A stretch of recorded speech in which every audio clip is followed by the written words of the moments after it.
दोस्तों, आप जानते हैं बहुत पहले अमेरिका में एक प्रयोग हुआ था। आइए अब देखते हैं भाग 3। इस भाग में इंजीनियर साहब द्वारा आकाशवाणी के साथ ही साथ यह भी बताया गया कि जिस प्रकार हम इस दुनिया में आकर परलोक के बारे में भूल जाते हैं, वैसे ही परलोक में जाकर हम इस दुनिया को भी भूल जाते हैं। तो मौत के बाद की कहानी आइए सुनते हैं उन्हीं की जुबानी। था कि अपने आप को आइडेंटिफाई करूं कि हम कौन हैं, यहाँ क्यों बैठे हैं, कैसे बैठे हैं। तो उसके बाद ही आकाशवाणी हुई। आकाशवाणी में ये कहा गया कि अभी तुम्हारी जिम्मेदारी है। तो हमने कहा कि जिम्मेदारी क्या है ना। तो उन्होंने कहा कि अभी बाबा है, और वो है जो स्वर्ग में कहा था ना, वही स्वर्ग से ही ऊपर से आवाज़ आई और उन्होंने यही कहा। तो जब बाबा नाम उन्होंने लिया तो हमको ऐसा लगा कि बाबा जो है ये कुछ जाना पहचाना नाम लग रहा, लेकिन वहाँ याद नहीं आ रहा था कि हम कौन है, कहाँ से आए, क्या, ये कुछ नहीं। लेकिन जब उन्होंने स्वर्ग से आवाज़ दी कि बाबा भी बकाया जिम्मेदारी में, बाबा है ये और है, ऐसे कह दिया था। तो बाबा नाम सुन कर के हमको ये लगा कि ये बाबा कुछ जाना पहचाना है।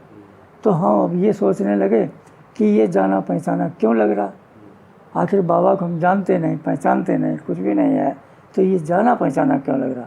तो ये जैसे हम सोच रहे थे तो क्या हुआ कि हमारे आँखों के सामने, आँखें तो है नहीं भाई, प्रकाश बिंदु है, तो उसको आँख कह लीजिए, कुछ भी कह, जिस साइड में देख रहे थे ना उसी साइड में एक खिड़की सी खुली। ऐसे खिड़की खुली तो खिड़की के अंदर हम बैठे, अंदर हैं, खिड़की के अंदर कमरा है बहुत बड़ा सा, और उसमें लट्टू ऐसे ये जैसे ये बल्ब है ना, वो टंगे रहे हैं ऐसे ऐसे तमाम सारे। और उसके अंदर 3 आदमी रहा है। एक तो यशो रहा है, यशो उसकी वर्दी से मैंने पहचाना कि ये यशो है, तो वर्दी लगाया था, और यशो के हाथ में हमारा मोबाइल था। तो मोबाइल हमने पहचान लिया, लेकिन हमारे छत के बराबर, हमारा बिंदु वहाँ से है छत के बराबर, और उनके साथ में एक इंस्पेक्टर है यशो के साथ में, वो एक फीती वाला है और एक फूल वाला है। तो उसको हमने सोचा कि ये इंस्पेक्टर है, पहचान लिया। और तीसरा था डॉक्टर। डॉक्टर ड्रेस से पहचाना जाता है ना, लेकिन उसके हाथ में सफ़ेद ड्रेस थी, तो एक हाथ में उसके डायरी थी और एक हाथ में कुछ इंजेक्शन टाइप का कोई चीज़ लिए था, और एक हाथ में डायरी थी। तो वो था, तो हमने पहचान लिया कि ये डॉक्टर है, ये यशो है। अब देखो पृथ्वी वाली बात आ गई है इसमें। खिड़की से पृथ्वी दिखाई पड़ रही है आपको? हाँ, नहीं, ये जो है कमरा पूरा दिखाई पड़ रहा, उसमें लट्टू ऐसे टंगे, और जो इंस्पेक्टर है ना वो भी दिखाई पड़ रहा, उसके पहचान भी लिया कि इंस्पेक्टर है। उसके हाथ में मोबाइल है, वो भी मैंने देख लिया, और जो इंस्पेक्टर है ना उसके हाथ में हमारी डायरी रहा है, और डॉक्टर के हाथ में एक वो रहा है, उसका क्या नाम, एक डायरी सी थी, और दूसरे हाथ में इंजेक्शन टाइप का कुछ था, ऐसे था। वो लिख रहा था, तो लिख के उठ के खड़ा हुआ। तो उसने क्या काम किया कि इतना जब तीनों को हमने देखा, लेकिन उनके इतने सर दिख रहे थे, यहाँ से नीचे का दिख रहा था, नीचे का नहीं दिख रहा था, ऊपर का दिख रहा था, छत दिख रही थी, ऊपर की वो भी दिख रहा था, तो ये सब दिख रहा था। तब तक जो इंस्पेक्टर था तो उसने कहा, अरे कि देखो सांस चल गई, कि उन्हीं से तो पूछो, उन्हीं से पूछो। तो ऐसो जो था वो हमारा वो मोबाइल लिए था हाथ में, और मोबाइल में अब हम देखो नाम भरे उसमें, तो उसमें 8वें नंबर पे बाबा का नंबर था।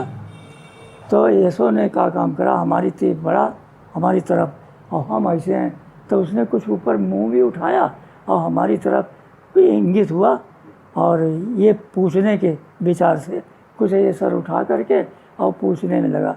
तो पूछा तो उसने नहीं, है ना, लेकिन हमारा जो मोबाइल है ना उसका 1 नंबर दबाया, तो हमें मालूम ही नहीं, और 1 नंबर दबाता है तो उसमें नाम लिखा है तो नाम बोलता है।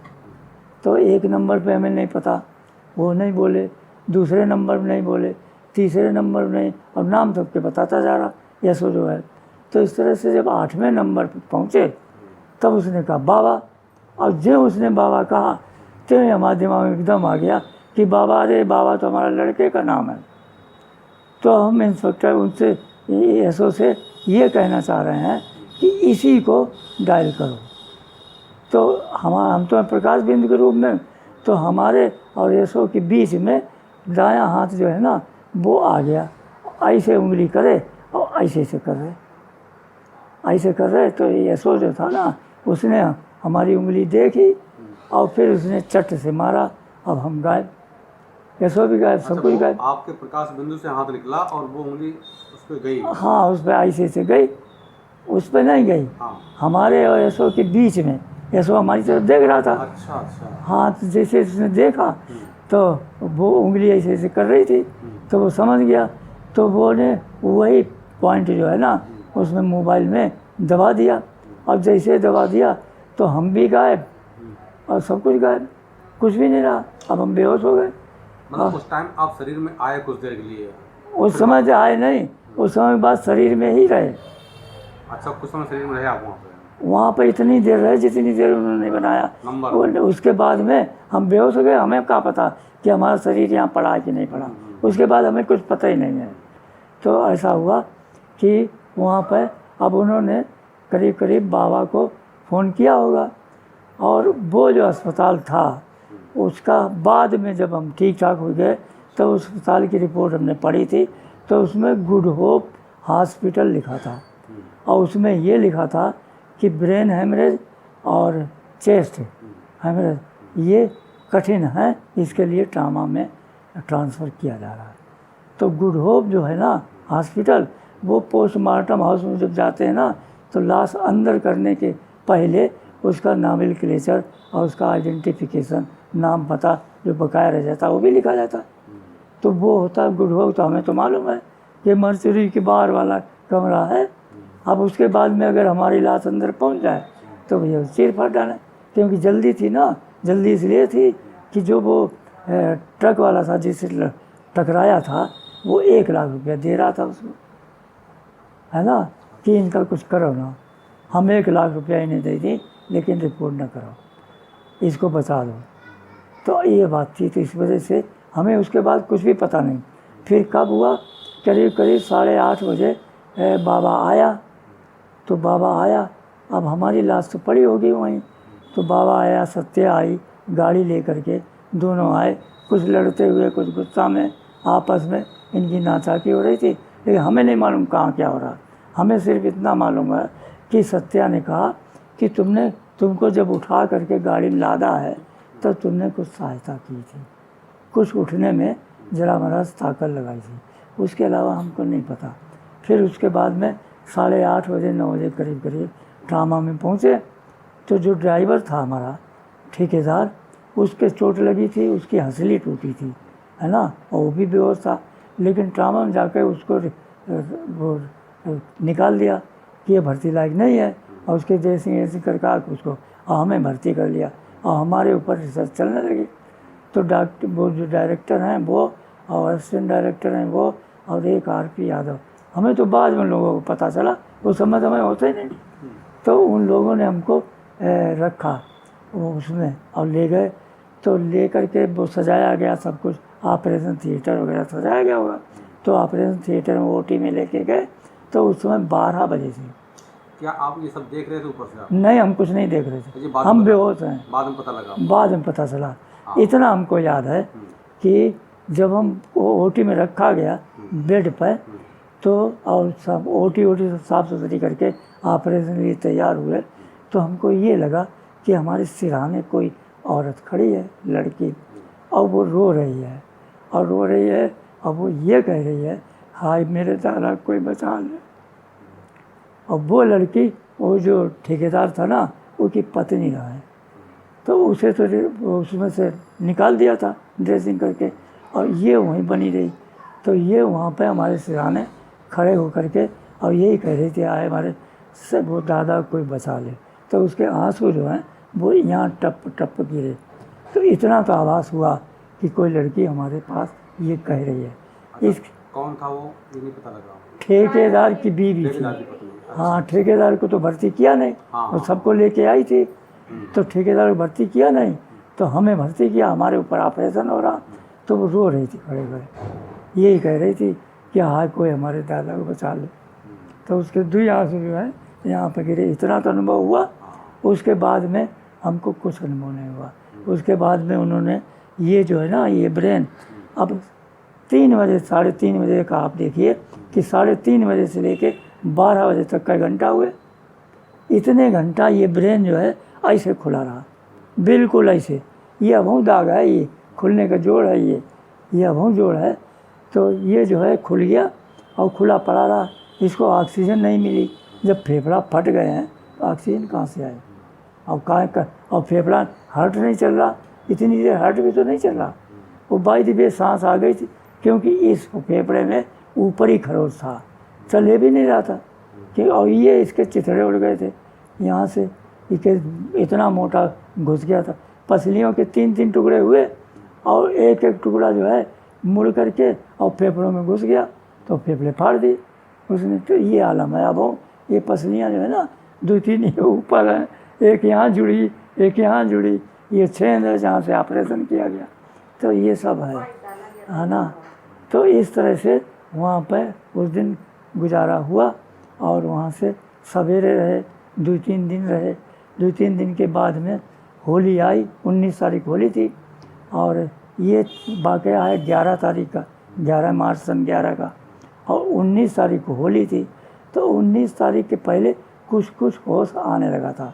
जैसे वे उठा करके एक्सरे लेते थे तो हमें उठा करके ले जाते थे, तो कुछ कुछ होश आने लगा था, लेकिन इतना होश नहीं आता था कि हम उठ के बैठ सकें। तो जो कुछ भी है वो अपने आप ही करते थे। तो क्या हुआ कि एक दिन पहले हम थोड़े से ठीक ठाक मूड में होंगे, तो जो संकवार साहब थे उन्होंने कहा कि कल होली है और हमारे साथ गुजिया खाना। अब हम चुप। तो गुजिया खाना कहने नहीं, हम पहले आपको खिलाएंगे और फिर हम खाएंगे और हम अपने हाथ से तुमको गुजिया खिलाएंगे। तो इतने मतलब हृदय के वो बड़े आदमी थे। संखवार जी कौन है? संखवार जी कौन थे? संगवार जी डिप्टी डायरेक्टर, उनके डायरेक्टर हैं, सबसे सर्वे सर्वा हैं। अच्छा। कुरील और संगवार दोनों ही ट्रामा सेंटर में। ट्रामा सेंटर अभाव है। अच्छा। हाँ, वो हमसे शिकायत कर रहे थे कि यहाँ पर नेपाल और क्या नाम मिजोरम और चीन तक के आदमी आते हैं ट्रामा में, यहाँ के इतनी फेमस है, और क्या हमारे जिला के नहीं होते। और जबकि यहाँ इतनी दूर से चले आ रहे। तब हुआ यो कि वो तो कह के गए और उन्होंने बनवाई भी होगी। और जब 19 तारीख को आई तो 19 तारीख में लोगों ने शराब पी करके, जहाँ 8 बेड का हमारा रूम था, 8 बेड थे, 8 ही बेड पड़े थे, वहाँ 32 लाशें पड़ी। कोई नीचे है, कोई ऊपर है, कोई इधर है, कोई उधर है। तो हमारी होश जो था ना, बेहोश थे ना, तो होश में आ गए। तो देखें क्या, हमारे बगल में एक लड़की थी, उसका पेट फटा था, पेट में गोली लगी तो आंतें फट गई होंगी, आंतें में खाना वाना सब फैल गया। सो जब सब फैल गया तो वो गंधाए, बहुत बुरी तरह गंधाए। सो वो हमारे बगल में से पड़ी है ना, ऐसे इधर पड़ी। और इस साइड में यहाँ एक आदमी था, वो आग से बिल्कुल भुना था, जैसे मुर्गा भूनते हैं ना, और ये भूनते हैं, इसी तरह इसका कुछ भी नहीं था, एकदम भुना काला काला सा नीचे से ऊपर तक इतनी। और जिधर लटका दो उधर लटका वो हो जाए, वो तो भुना था। सो वो ऐसे पड़ा। और उसके बाद में एक लड़का रहा है, सो वो राय बेहोश, वो शराब वराब पी के लाठी डंडा चलाओ है, सो वो राय बेहोश। तो उसको बाबा ले आओ, उसको बप्पा उठाए लाओ। सो वो तीसरे नंबर पर आए। तो तीसरे नंबर पर आए तो थोड़ी देर बाद उसकी हालत देख करके, लड़के की हालत देख करके, और उसके बाप की हालत जो है ना वो ख़राब हो गई। अब वहाँ कोई 32 तो पड़े हैं, अब वहाँ कोई जगह ही नहीं। तो लड़के वाली टार पाइप है, वो उसको बापो लेटी हो। और उसको जो बवा आता ना, बहु उनके संभालने लगो ऐसे ऐसे। तब लोग नर्स आ गई और नर्स ने देखा, हाँ चौका एक एक चढ़ पर 3 दिन के पर। अब कह हम तो ले आए, एक इंजेक्शन लगाए, अब कह यहाँ 2 है 3 है। अब वो ऐसे कहा, तब ध्यान को हमने कहा ये तो बुनो है, वो लड़का यो है, यो ऐसा। इतनी दुर्गंध आई, बहुत आई। अब इतनी भीड़ में भैया कुछ हो तो सकता नहीं। तो ये जो बाबा था ये हमारी देख रेख करता था, तो इनको सबको बाहर निकाल दिया गया था।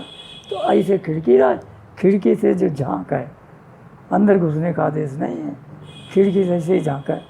तो वो स्थिति तो उस दिन की थी भाई हमारी।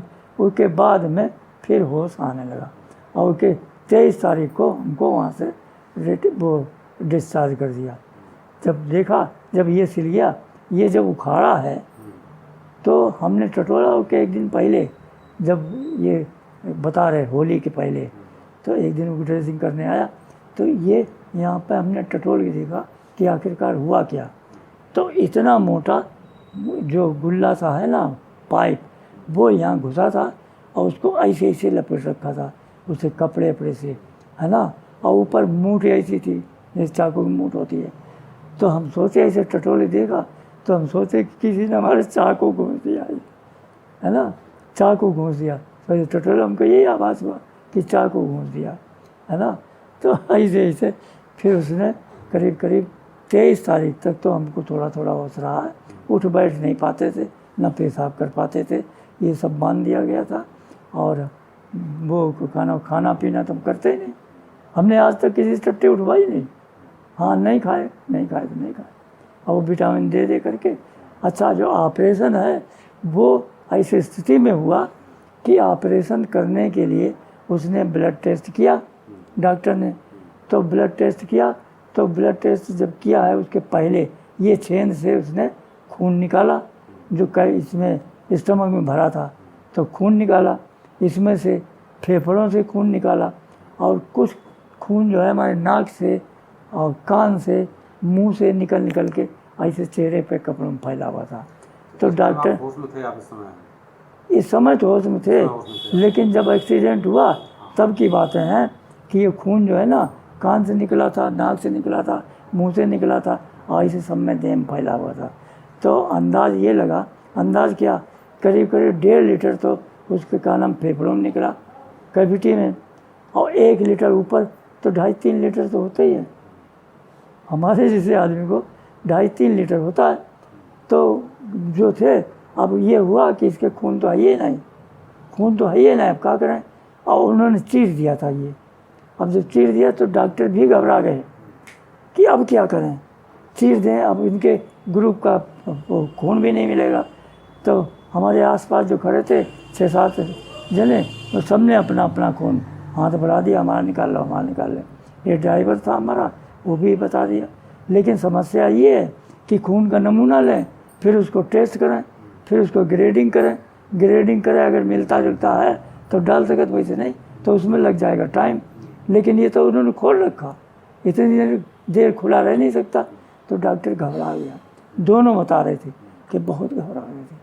लेकिन हुआ यूँ कि उन्होंने जो सफ़ेद खून आता ना प्लाज्मा, वो बोतल चढ़ाना चालू किया और भैया उन्होंने कर दिया और सफल रहा। तो इसका मतलब ये है कि इसमें ईश्वर की कृपा है। जो दवाई देता था वो अमृत की तरह लगती थी हमको, है ना। और उन्होंने इतने दिन में ठीक कर दिया और 23 तारीख को हमको उसमें डिस्चार्ज करके और हम चले गए बलरामपुर, क्योंकि गांधी हमको डिस्चार्ज करते थे और गांधी में हमारा एक कैंडिडेट एक्सपायर हो गया था। तो इसलिए हम, और ये जो बलरामपुर अस्पताल है इसके जो डायरेक्टर थे वो हमारे जान पहचान के थे।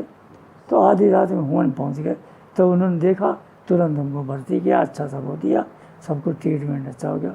लेकिन हाँ, उस समय की बात ये स्पेशल बात है कि वो धूल भी उठा करके दे देते, वो भी काम करती थी, वो भी काम करती। ऐसा क्यों हो रहा था, कुछ विशेष ऊपर से? हाँ, अब पता नहीं क्यों हो रहा है, लेकिन ये विशेष ऊपर से नहीं, डॉक्टर बता रहे। अच्छा। जब प्लाज्मा ही चढ़ा के उसने ऑपरेशन कर दिया और कुछ भी नहीं हुआ, अब खून था कहाँ। और प्लाज्मा के अलावा और भी जितनी दवाइयाँ थीं वो सब जल्दी इतनी जल्दी वो ठीक करती थी कि बहुत जल्दी, हाँ, अमृत तरह लगती थी। तो ऐसा हो। फिर बलरामपुर में हम करीब 1-1.25 महीना रहे, है ना। उससे फिर यहाँ घर आए, ये बात है। आप आराम तो कीजिए। हाँ।